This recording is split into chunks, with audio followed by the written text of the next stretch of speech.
I think most of us would agree there's a great deal of value in influencer marketing, but there are a ton of mysteries still to navigate when it comes to finding the right balance between storytelling and data in particular.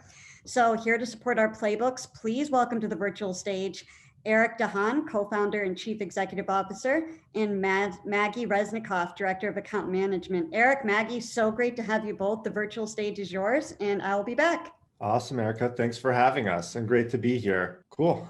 So to dive right in, we're Open Influence, and to dive in, we're here to talk about building the right brand strategy when it comes to influencer marketing. And so just to start off, when talking about influencer marketing, it's all about really three things in our eyes. The first is delighting audiences and getting them then to inspire action from those audiences, and the purpose of which is to drive results.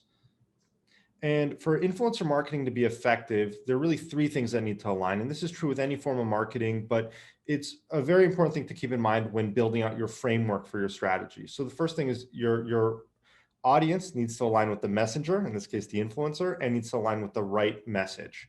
And for those three things to come together, what you're really doing is you're really creating something that's relevant, right? That resonates well. And so that's really the goal of everything that we're going to be talking about today. And why is this important? Because there's a lot of noise out there that you have to cut through. We're creating as people more information than we could ever consume. So there are 4.2 billion active users on social media, over 1 billion videos viewed on TikTok every day, 500 hours of content uploaded to YouTube every minute, and close to 1,000, probably by now over 1,000 photos uploaded to Instagram every second. So there's a lot out there that you have to cut through. And on top of this, the customer journey has really changed. We've gone from a very linear customer journey to a very complex and non-linear journey. And so looking at the different steps from awareness, consideration, purchase, loyalty/advocacy, there are many paths a consumer could take, sometimes backtracking, right? And to give you an example of what this looks like, your customer can discover your product on TikTok. They'll read about it on a blog, right? Going through that education phase, part of the consideration phase. They'll then see a trusted YouTuber talking about it, going through that validation phase. They'll make the purchase on Amazon, and then they'll share about it on Instagram, right? Which is then the discovery phase for someone else, right? Seeing it. And so we live in this very interconnected world, and it's very important to keep that in mind when building your strategy. And so first step, this is a little bit of common sense, but always important to keep in mind, because I think with influencer marketing, it's very easy to jump the gun and think tactically. And you got to take that step back and really think strategically, because that's really going to help form your thoughts and how you go to market with this. So first, understanding your customer, who they are, how do they buy, where do they buy, how do they live, and what do they value? And for example, let's look at Gen Z casual gamers. Understanding Gen Z as a whole, and the fact that Gen Z really brings their values into their economic decision-making more than any other generation. And so really understanding that will play a big role. If we're looking at casual gamers, understanding what kind of games they play is key, right? Are we talking about Animal Crossing? Are we talking about Fortnite? Are we talking about Minecraft? Like what is that they play? What do they value? Also understanding, for example, why Gen Z follows influencers, right? 86% of them say they follow them to make their day brighter, right? So understanding all this is really going to help craft, not just the influencers you choose, but also that messaging. And then getting ready. So defining your goal is key. And every company here is probably thinking in their heads, my goal is to sell more stuff, right? That's everyone's goal at the end of the day. But the truth is, if you can't really directly measure it, it gets very hard to keep that as a goal. So pick a goal that you can actually track and define, even if it's a little bit more high level, even if it's more of a mid-funnel goal or even a top of funnel goal. And then understanding your customer's journey. So the way you'll market a car is very different than you'd market a handbag or a consumer good that people buy in stores, because understanding the consideration cycle for that product and the point of purchase and where that happens is key to crafting that messaging. Yes, we've heard the story of the influencer in China that sold, I believe it was Mini Coopers or Fiats, sold out with a post, but that's really more of the exception. Most people spend a lot of time in the consideration phase when buying a car, looking at validation, education. And when talking about then picking the right platforms, understanding where does your audience spend their time, why do they spend their time there, and how are they using the platform? And there's no one size fits all. So for example, when it comes to influencer marketing, Instagram is really that, kind of 800-pound gorilla, but it's really the most flexible. You have influencers of all types on Instagram. It's really powerful if your goal is to really build up that social validation behind your brand. You have the ability also to generate organically direct sales through stories and swipe ups. If you're looking, for example, at having a product that requires a lot more education and validation, YouTube is your platform for that, right? People really trust the YouTubers that they follow. It's very episodic. They're diving in deep. And so it's a fantastic platform if you really need to spend a little more time educating your audience on what it is, right? If you're selling toothbrushes, people know how a toothbrush works, hopefully. Don't need to do that. If you're selling something a little bit more complex, coming back to the car as an example, then that's the right platform for you. And I'm not going to touch on all of these. I'll just kind of give a snapshot of each. And then TikTok, the sort of rule of thumb is it's your perfect platform for engaging with Gen Z. Yes, the platform is aging up and very quickly, but it's great for driving product discovery. And one just note on this platform is you really have to hand over the creative reins to the creators a bit more than you would on other platforms, just because it's a much more collaborative platform and a lot more content driven than some of these other platforms. And now talking about crafting your messaging. So what's really key here is aligning your message with your overall goal. So once you define that goal, really figuring out, okay, how can you measure that and align that messaging to achieve that goal? So for example, if your goal is to drive sales, make sure you're including a solid call to action, right? Understand your customer journey as well. Is this going to be an impulse buy? If so, then this might be the right goal and the right messaging to choose from. And also choose the right content format. Don't go and look at just doing a regular TikTok post if you're trying to drive sales, if the users can't click through to that. Or don't look at doing an Instagram in feed, if your goal is to drive those direct sales, because again, the user can't click on that unless you're turning it into a paid ad. So really be mindful of this as you map it out. And again, some of this is really obvious, but it's more important that you just really look at this as taking the steps to do it right. Understanding the value proposition of your brand. This is key in general, but especially key when you're trying to figure out how do you best communicate this with influencers. This will help dictate what that call to action is, keeping it as succinct and to the point as possible. The last is the balance between, and Maggie will talk about this a little bit more, but striking that balance between having the influencers be authentic while also making sure that the key points in your messaging get through. You don't want to be overly prescriptive where now you're stifling the influencer's creativity. It's coming across as inauthentic.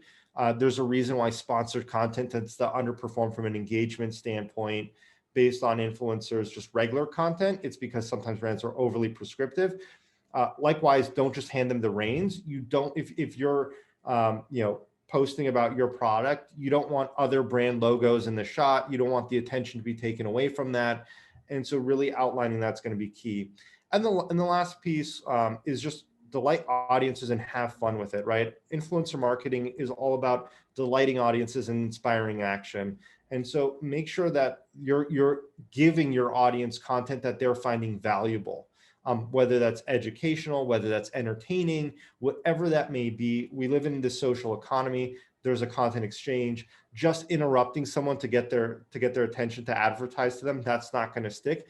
Give them content that gives them value and make sure it's enjoyable for them. And then, last but not least, when looking at the messaging, it's also very key to understand what's happening. So what are the latest trends?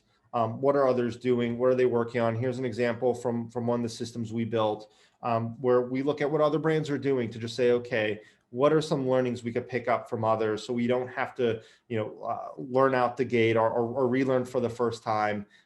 If you're talking about TikTok and Gen Z, you better stay on trends because they get old very quickly. And so be quick to make sure to integrate those trends and understand how you're going to incorporate that into your messaging, if that's key for you. And so, stay on top of that, do as much of the research you can, and stay on top of social listening as much as you can. And I'm going to hand this over now to Maggie to talk about picking the right influencers. Perfect. Thanks, Eric. So Eric talked a lot about the crafting the right message, figuring out which platform and content formats make sense for your brand goals. And just as critical part of that is determining who's your storyteller. I really look at influencer marketing as a brand with a message, what that message is, and then the voice that they're going to use to deliver it. So when you're picking the right influencer, you really have to think through a lot of things, especially their audience, because that's who you're talking to, that's who you're marketing to. Relevance is something that we'll get into a little bit more, but what does the audience find relevant, and how is that influencer relevant to that space, that product, that service that you're pushing? And then lastly is the trust. And I think this is really the biggest benefit for a brand to capitalize on is influencers have established trust with their audiences. Brands are able to partner and take advantage of that and use it by having the influencers share that message. So in terms of picking the influencer, you really want to find partners that are the most relevant within specific categories. Just like us humans, influencers are also multifaceted. It's not a one size fits all. You can have a mommy blogger who is also really great at fitness. You could have a fashion influencer who is an activist. So they are multifaceted. And what does relevance mean? So looking at the data is important and not getting too caught up in vanity metrics like how many followers do they have. 6-8 years ago, that was really the thing that we looked at. We're now looking at what types of impressions do they drive? What is their engagement rate? What is their average swipe up rate on a story? So that comes down to figuring out your goals. Here at Open Influence, we do during our vetting phase, we're able to even predict some of the results that these influencers may drive by digging into the data and looking at what types of results they're already driving to ensure that they're aligned against the goals of the brands. So what does relevance mean? Using data, and again, not just the vanity metrics, it's all about trust at the end of the day, which goes hand in hand with relevance. So keeping your KPIs in mind, it's not just about the bigger names, although for some campaigns that makes the most sense. Just because an influencer is smaller doesn't necessarily make them any less relevant. And in fact, sometimes that means they have even stronger engagement and trust with their audience. So it's all about trust. And that's really the essential ingredient of influence. Piggybacking on that, one thing that we really look closely at is contextual engagement. So again, influencers are multifaceted. It's not one size fits all. So you might have a fitness influencer where when she talks about boxing, her audience, it's a really powerful response from her audience. They're engaged, they're interested. On the flip side, when she talks about yoga, that engagement drops. So if you're a yoga brand, you want to be able to keep that in mind and not just see fitness at the forefront and think that that's your perfect partner. You want to look at when they talk about specific topics within their vertical or within their niche, how does the audience respond to that? A few things to keep in mind is that, I think the tiers of influence have really developed over time. In the last 2 years, we've seen nano influencers. And so you really have to, again, establish what are your brand goals and then figure out what types of partners make sense. And it doesn't mean that you have to pick one. You can do a program that is a mix of a macro hero influencer paired with supplemental micro influencers, like a supporting cast, but they all bring different benefits to the table. So a micro influencer might be great for a hyper local campaign, definitely driving conversions because they have that trust with the audience. Whereas a macro is going to give you that short tail splash. So if it's all about broad awareness, you think about a Kardashian posting about a product, it might sell out, off the shelves, but by the next day, the audience may have forgotten about it. And then of course, there's your power middle, which really offers that awareness, but also still maintaining that engagement. So you just have to figure out, based on your brand goals, what tier of influencer makes sense to partner with. And again, you don't have to pick just one. So when you're determining which types of influencers to activate with, there's a lot of things to keep in mind. One, the objective of your campaign. Is it hyper-local? Is it conversions? Is it broad awareness? Are you introducing a new product? The timing of your campaign, is it a very cluttered time frame? Is there a moment that you can capitalize on? Are you going after a niche versus a broad audience? What are you asking them to do? Is it a very content heavy play? If it is, you might want to skew away from those macro celebrities and go after those smaller content specialists. And then lastly, how do you plan on using the content? How do you want to give the campaign more legs, and where are you going to be repurposing it? So when looking at brand ambassadors versus influencers, it really depends, again, on the brand goals. So brand ambassadors are fantastic for that evergreen presence, having a partner on standby to activate on a dime when there's an opportune moment to post. They can do multiple creative formats. They have that longer exclusivity window, and they're really the ones that are driving loyalty because of that frequency of messaging over time, as opposed to the more one-off plays where you can great for test and learning on new platforms, new content formats, activating on a seasonal moment. Of course, there, it's more limited exclusivity, but a little bit more turnkey, and again, seasonal versus that brand ambassador, which is that evergreen play. And similar to picking a tier, you really don't need to pick one or the other. You can have a cast of brand ambassadors on standby year round, and then activate pockets of seasonal one-off influencer partnerships as well. This is something that's really important, something that I spend a lot of time talking about, which is, I think, setting up a campaign for success is rooted heavily in how you brief the influencers and how you work with them from the moment you reach out all the way through when you're reporting out on the engagement and the metrics of the campaign. So on one end, Eric touched on this, you can have no goals defined. It's open-ended, up to the creator. They can do whatever they want, which almost leaves too much room for error. And the result of that could either be reshoots because they don't hit the mark and they don't fully understand your goals and how to position the product. On the flip side, you could be very, very prescriptive. Here's your message, here's how you hold the product. And that can really impact performance because consumers are very savvy and they know an ad when they see an ad. So you really want to land right in the middle where you're clarifying with the influencer what your goals are, how you want the message portrayed, but you're giving them a little bit of creative license to ensure that they're creating thumb-stopping content, but it's in their own voice and in their own tone and aesthetic. And that is really going to not only drive the most powerful results, but also create the most meaningful partnership with that influencer. This is a perfect example where, in this case, Dunkin' Donuts did a fantastic job of integrating into the feed. This is probably a feed that you would think is unexpected for a brand like Dunkin', but they really took advantage of this influencer's artistic, creative approach to content and let them take the reins when it came to developing their content. And that really shone through in the response to this piece of content, because again, it's what the audiences expect from this influencer, and it's capitalizing on that trust that they've built. They've built that audience for a reason. No need to try and shake things up. You want to really, I say, integrate and not interrupt their feeds. This is another great example from TikTok, where TikTok is really a household name. No one needs to be educated. So you also want to keep in mind that customer journey. To have this caption littered with messaging about breath mints and this is where TikTok is, here's where you can get it, it really feels advertorial. So the brand did a really nice job of keeping it simple, and again, keeping it in the tone and voice of this specific influencer and thinking through that customer mindset and journey when it comes to a brand like TikTok. Integrations look different on every platform. So here's an example of TikTok, where on other platforms, best practices might be to have the brand front and center or early on in the video asset. On a platform like TikTok, which is so content driven and all about getting people to watch all the way through the end of the video when they're on their For You page, Kiehl's did a really nice job of focusing on the ingredient of their product, the avocados. And then at the end, the call to action came to really ensure that people were engaged throughout before they saw that brand messaging. Because on a platform like this, if you see ad brand messaging right in your face, you're very likely to scroll by. Raw versus polished. This is a conversation we've been having a lot lately, especially as it pertains to authenticity, which I feel like is a buzzword of the industry these days.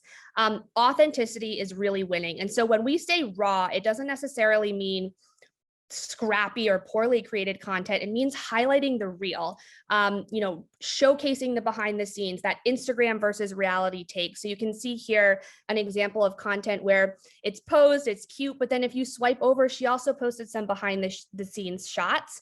And that's the type of content that's really winning. And in fact, that's really what's driving the success of TikTok is people go on there and they see people like themselves. So it's all about attainable versus aspirational. I won't go through every step here, but really the key takeaway of this slide is don't underestimate the work that goes into executing a full campaign start to finish, from the touch point when you first reach out to an influencer to briefing them, the contracts, QAing the content, making sure it goes live, of course, monitoring your results. It really requires a lot of diligence, and it's quite different than, turning an ad unit on or off, because you're partnering with human beings and you have to treat it as such. This is a more detailed breakdown of the influencer campaign process, but even this is still very boiled down when it comes to every little step that goes into it. So again, just don't underestimate the work that goes in, but of course the value and the outputs make it all worth it. So in terms of measuring the success of your campaign, you really have to figure out upfront what your KPIs are. It's really, the last presentation they were talking about, how do you benchmark, or what's the success of a campaign? And it comes down to benchmarks. That could be industry benchmarks. That could be the KPIs that you've laid out. Maybe you're going after awareness. Maybe it's conversions. Maybe it's website traffic. It could also be ancillary things like new followers on a channel or giveaway participants. So there's a lot of different metrics to look at. And it's important to really marry creative and relationships with data at the end of the day. So it all comes down to benchmarking and making sure that before you even start executing a campaign and determining what your message is or what your platform is, that you're really establishing what your KPIs are. So lastly here, just to wrap up, in terms of learning from past campaigns, social media is definitely not a one-size-fits-all tactic by any means. It's a unique experience for every single brand and even every product that a brand is pushing. So a few takeaways here are: take a risk, be open to testing new platforms and new content formats. Again, that's where that one-off influencer partnership can be really valuable. You don't need to go all in. You don't need to have an ambassador year-round doing TikTok videos if it's your first time trying TikTok. Just take the risk, see if it works, and if not, you can pivot. Don't be tricked by vanity KPIs. So I mentioned this earlier on, but things like follower count are not necessarily the most important thing to look at. Even, engagement rate, which quickly took over follower count as a more important metric, is taking the back seat to things like swipe ups, the click-through rate, the actual conversions, the impressions that your post is getting. So it goes back to your KPIs, but try to avoid focusing on things that don't necessarily move the needle for the brand at the end of the day when you dig into the data. And then lastly, I feel like the theme of our entire presentation here has been really to lean into that trust. That's the value of influencers, is you are able to take advantage of an audience that they have built, that they've connected with, that leans on them for recommendations and advice, sees them as a peer. And so take advantage of that. And part of that means trusting the influencer to know their audience best. So when they want to take a little bit of creative license, listen to them, because they typically know what's going to perform. And that's where it's all about that partnership and relationship with your influencer partners at the end of the day.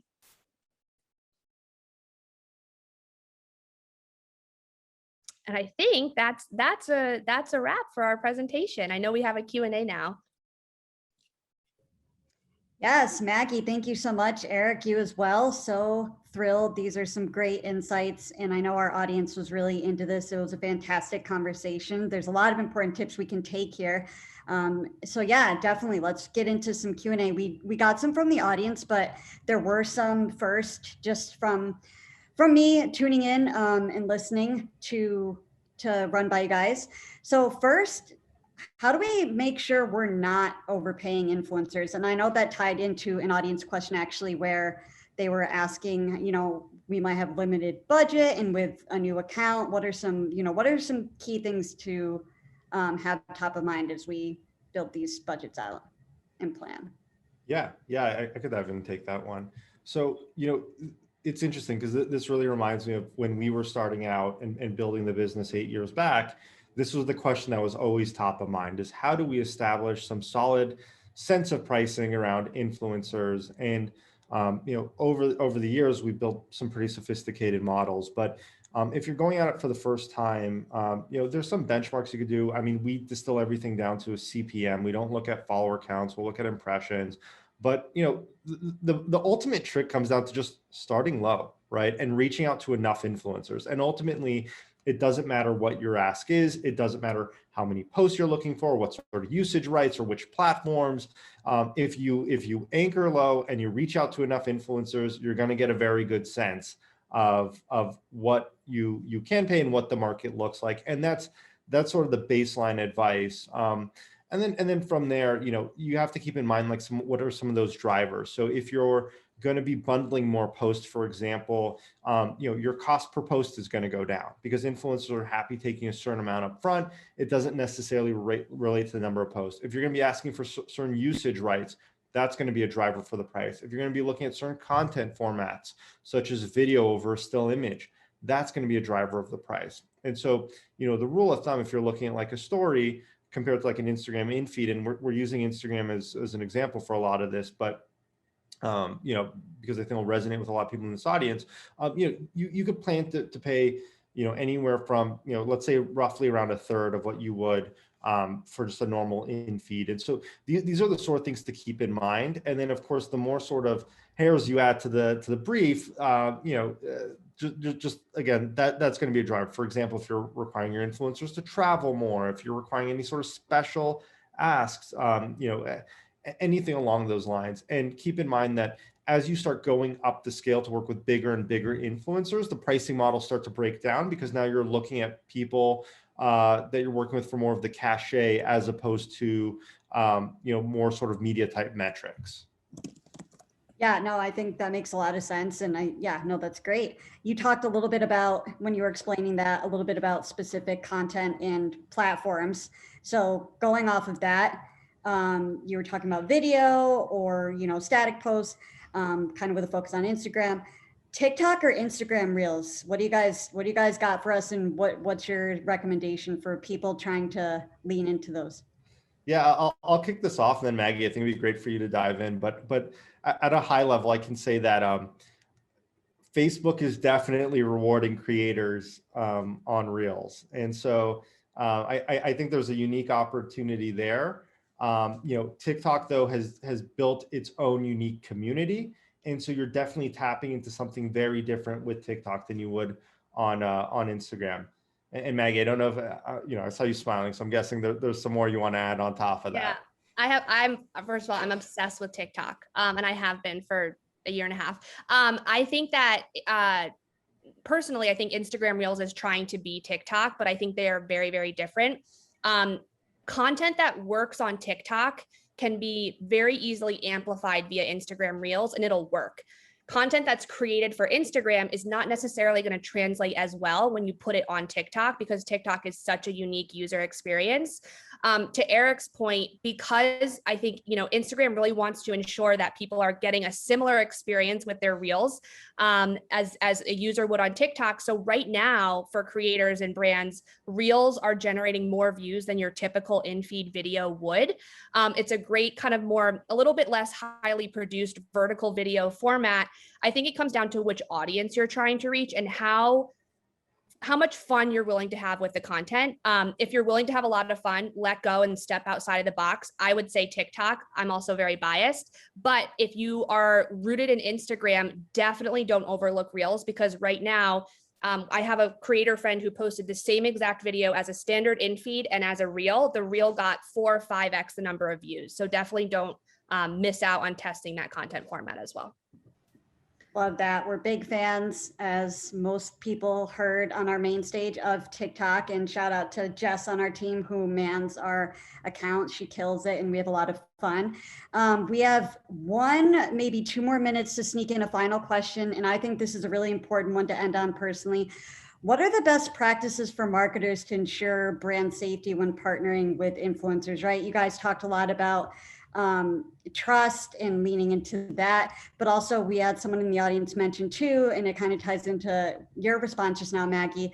How do you handle influencers? So you want to be in the moment, it's fun, a lot of people relate to that, but how do you find that balance between safety, running through approvals, and making sure that that doesn't get neglected as well?